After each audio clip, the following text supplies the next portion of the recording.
आई जाती हैं कि आखिर ये काम कैसा है, क्योंकि जमीन बेचने का काम आज से नहीं हो रहा है। ये काम पिछले 50 साल से हो रहा है। हो रहा कि नहीं हो रहा? लेकिन शायद जमीन का काम इस तरह से होते हुए आपने पहली बार देखा होगा। ऐसा है कि नहीं है कि जहां जमीन के काम की बात हो रही हो और इतने सारे भीड़ और मजमे के बीच में हो रही हो। क्या ऐसा कभी देखा है? जबकि जमीन का काम लोग किनारे कोने में ले जाके कान में बात करते हैं ना। आज उस पुराने काम को हमारी संस्था ने, जो चोरी छुपे होता था, छुपा छुपा के होता था, रेट कुछ होता था, लोग कुछ बताते थे, ऐसे होता था ना, उस पूरे काम को इस जनशक्ति ग्रुप ने बिल्कुल ओपन कर दिया है, खुल्लम खुल्ला कर दिया है। यहाँ पे जो भी रेट और नियम होते हैं, क्या अलग अलग होते हैं? हर व्यक्ति के एक होते हैं और सेम होते हैं।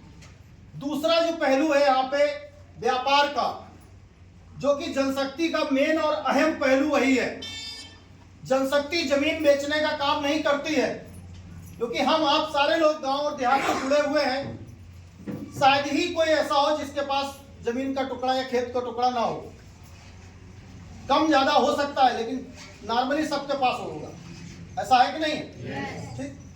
तो अगर हम ये सोच के आए हैं कि जमीन तो मेरे पास है ही है, मुझे जमीन की क्या जरूरत। यही सोच मेरी भी थी आज के 9 साल पहले कि जमीन तो ऑलरेडी है, ये जमीन क्या करेंगे।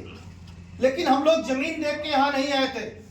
जो हर परिवार का दूसरा पहलू है, कमाई, इनकम। और आज समाज में पैसे कमाने के दो ही ऑप्शन है, नौकरी या व्यापार। नौकरी इतनी आसान बची नहीं है, या यूं कहें कि नौकरी के लायक हम नहीं बचे हैं। ऐसा है कि नहीं? क्योंकि अब पढ़ने लिखने की उम्र जब थी तब वो समय चला गया। अब जिम्मेदारियों का बोझ सर पे है, अब वो दोबारा समय नहीं आ सकता। दूसरा पहलू आया कि हम व्यापार कर लेंगे। तो आज जिन परिवारों से हम आप बिलोंग करते हैं, क्योंकि व्यापार करने के लिए बड़ा पैसा चाहिए, और आज जहां से हम लोग बिलोंग करते हैं वहां पे बड़ा पैसा नहीं है। ऐसे ऐसे बिजनेस है जहां बोनी तक नहीं होती है। ठीक?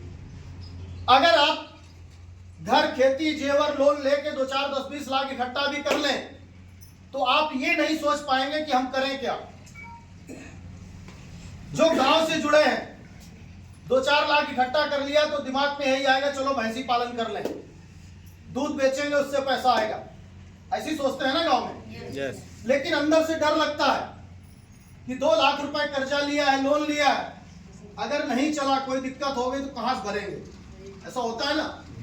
तो एक आम आदमी कभी भी बड़ा करने की नहीं सोच पाता, अंदर से डरता है। क्यों डरता है? क्योंकि उसके पीछे कोई बैक सपोर्ट नहीं है कि अगर कोई समस्या आई तो कोई साथ दे देगा। इसलिए नया करने से व्यक्ति डरता है और उसको लगता है कि जैसे जिंदगी कट रही, धीरे धीरे ऐसे ही काट लो, बस ठीक है। वो सत्संग वाली बातें उसको ध्यान में आती हैं, क्या लाए थे क्या ले जाएंगे। आधी कट गई, थोड़ी बची, वो भी कट जाएगी। ऐसे ही होता है नॉर्मल परिवारों में। हमारी संस्था ने कहा कि अगर आपके अंदर आग है, कुछ करने की चाहत है, पढ़ाई के समय पे आप नहीं पढ़ पाए, कोई बात नहीं। घर की स्थिति परिस्थिति ऐसी नहीं थी कि आप बहुत अच्छे कॉलेज में पढ़ सकते, वो समय बीत गया, कोई बात नहीं। आज आपको कंपनी एक मौका देती है कि आप मेरे साथ एक छोटी सी बचत करके इस व्यापार में शामिल हो जाओ। छोटी सी बचत करके। और ऐसा कोई परिवार नहीं है जहां पे लोग बचत ना करते हो। आज नहीं करोगे, कल करनी पड़ेगी। अपने बच्चों के शादी ब्याह के लिए, उनकी पढ़ाई के लिए, अपने बुढ़ापे के लिए करनी पड़ेगी ना। कंपनी कहती मेरे साथ छोटी सी बचत करो। नहीं इकट्ठा पैसा है, धीरे धीरे करके करो और मेरे व्यापार में जुड़ जाओ, मेरे संगठन बनाने के व्यापार में आ जाओ। हो सकता है कि आप पढ़े लिखे ना हो, लेकिन आपके संगठन में 2, 4, 10 लोग पढ़े लिखे जुड़ जाएं। ऐसा भी हो सकता है ना।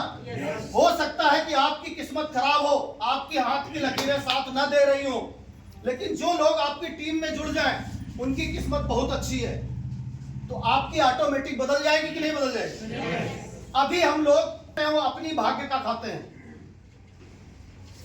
आप घर से निकलते हो तो पैसा आता है, आप खेत पे जाते हो तो पैसा आता है, आप ड्यूटी करने जाते हो तो पैसा आता है। तभी तो आता है ना। आप 8 दिन घर में बैठ गए, पैसे का मीटर बंद हो गया, ऐसे चलता है ना। इस कंपनी में आने का मतलब क्या है कि आपने थोड़ी मेहनत की, 10-20 लोगों का संगठन बनाया, और अगर आपको कोई प्रॉब्लम है, आप 2-4-6 दिन घर से नहीं निकल पाए, तो आपकी टीम तो काम कर रही ना, कर रही ना, आपका संगठन काम कर रहा है ना, आपके पैसे का मीटर बंद नहीं होगा।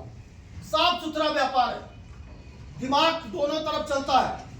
ये भी सोचता है कि चलो अच्छी बात है, कर लेंगे, लेकिन जैसे ही घर जाते हैं, किसी से चर्चा करते हैं, तो सामने वाला हमें डरा देता, अरे कहाँ चक्कर में पड़े हो, वो पल्स में हमारे 50,000 की एफडी थी, चली गई, यह कंपनी भाग जाएगी, ऐसे बोलते हैं ना। तो सबसे पहले एक कैलकुलेशन आप करिए कि आखिर ये जनशक्ति कंपनी पैसा जमा कराने का काम नहीं करती है। कंपनी पहले दिन से वादा करती है कि आप हमें पैसा दोगे, हम आपको जमीन देंगे, यही तो वादा करती है ना। आज बैनामा कराओ या 4 साल बाद कराओ, मिलेगी केवल जमीन, ना पैसा वापसी होगा, ना डबल होगा, ना ब्याज मिलेगा, ना कुछ होगा। तो फिर भी डरने की जरूरत है क्या? डरने की जरूरत है नहीं। और जमीन मिलने में ही हमें फायदा है। आज जितने भी लोग यहाँ बैठे हैं, आप सोच के देखिए कि क्या हमने आपने अपनी कमाई का कोई टुकड़ा बनाया है? एक आध 2-4 लोगों को छोड़ दें, पिताजी का, बाबा का, वही कटते बटते हिस्सेदारी में मिलते चला आ रहा है। अगर नया खरीदा गया है तो गांव की खेती बिकी है, तो शहर में मकान खरीदा गया है, ऐसे हुआ है ना। तो आप अपने दिमाग में एक सोच पैदा करिए कि मुझे अपनी कमाई का एक टुकड़ा तैयार करना है। कोई जरूरी नहीं कि आप वहां पे घर बनाओ,